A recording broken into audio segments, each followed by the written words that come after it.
మనం ఇప్పుడు అనుభవిస్తున్నది సాధారణ వేసవి వేడి మాత్రమే అనుకుంటే చాలా పొరపడినట్టు. ఇది నిశ్శబ్దంగా ప్రాణాలను తీసే పెద్ద వాతావరణ సంక్షోభం. దీని పేరే ఎల్ నీనో. ముఖ్యంగా మే నెల వచ్చేసరికి ఈ ఎండల తీవ్రత మనం ఊహించని స్థాయికి చేరుకోబోతోంది. ఇది కేవలం చెమట పట్టించే ఎండ అయితే కాదు, మన ఆరోగ్యాన్ని దెబ్బతీసే ప్రమాద ఘంటిక.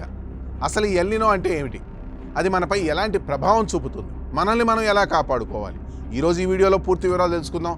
ఈ సమాచారం ఒకరి ప్రాణం కాపాడవచ్చు, కాబట్టి చివరి వరకు వీడియో చూడండి, వీలైతే అందరికీ షేర్ చేయండి. శాస్త్రీయంగా చెప్పాలంటే పసిఫిక్ మహాసముద్రంలోని ఉపరితల నీరు అసాధారణంగా వేడెక్కడాన్ని ఎల్ నీనో అంటారు.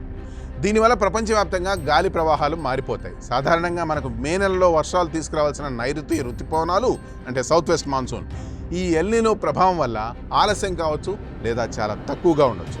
ఫలితంగా వర్షాలు కురవాల్సిన సమయంలో తీవ్రమైన వడగాల్పులతో పాటు అత్యధిక ఉష్ణోగ్రతలు నమోదవుతాయి. దీనివల్ల వాతావరణం పొడిబారి శరీరానికి తట్టుకోలేనంత వేడి తగులుతుంది. గత 20 ఏళ్లలో అంటే 2006 నుండి 2026 వరకు ఎల్ నీనో పరిస్థితి సుమారు 6 సార్లు సంభవించింది.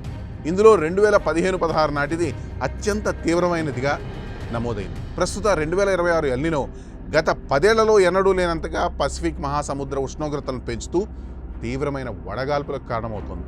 ఈ పరిస్థితి వల్ల వర్షపాతం గణనీయంగా తగ్గి భూగర్భ జలాలు అడుగంటిపోవడంతో వ్యవసాయం, తాగునీటి సరఫరాపై భారీ ప్రభావం పడబోతోంది. మునుపటి కంటే ఇప్పుడు సముద్ర మట్టాలు వేగంగా వేడెక్కుతుండడంతో దీన్ని సైంటిస్టులు ఒక రకమైన సూపర్ ఎల్ నీనోగా పరిగణిస్తూ ప్రజల్ని అప్రమత్తం చేస్తున్నారు.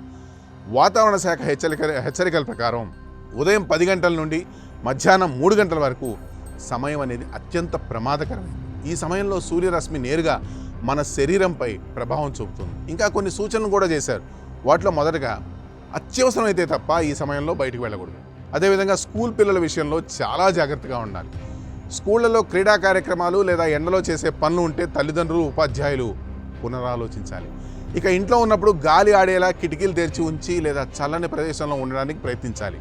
అలాగే ఎండ నుంచి తప్పించుకోవడానికి మనం పాటించాల్సిన అతి ముఖ్యమైన సూత్రం దాహం కోసం ఎదురు చూడకపోవడం.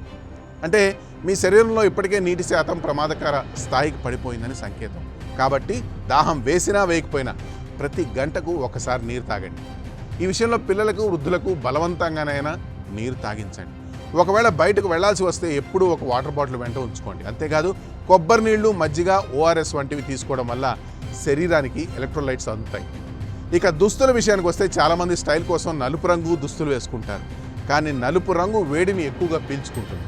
కాబట్టి ఈ ఎండల్లో తెలుపు లేదా లేత రంగు కాటన్ దుస్తులు మాత్రమే ధరించండి. ఇవి మీ శరీరాన్ని చల్లగా ఉంచడానికి సహాయపడతాయి.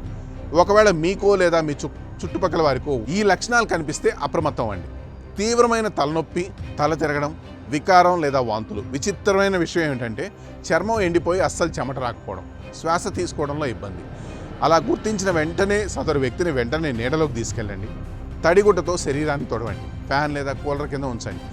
పరిస్థితి విషమించకముందే వెంటనే ఆసుపత్రికి తీసుకెళ్ళండి. సమయానికి స్పందిస్తే ప్రాణాలను కాపాడవచ్చు.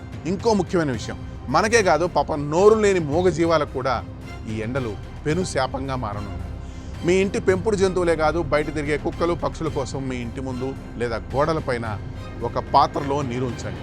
అవి ఎప్పుడైనా ఎక్కడైనా నీడలో సేద తీరుతుంటే వాటిని అదిలించకండి.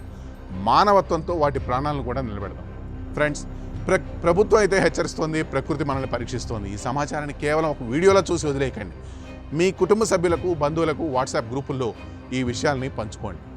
రాబోయే ఎల్ నీనో పరిస్థితి ఎదుర్కోవడానికి మనందరం సిద్ధంగా ఉండాలి. గుర్తుంచుకోండి, జాగ్రత్తే ప్రాణరక్ష. మన జాగ్రత్తే మనల్ని, మన కుటుంబాల నుండి, మనల్ని ఈ ప్రమాదం నుండి బయటపడేస్తుంది.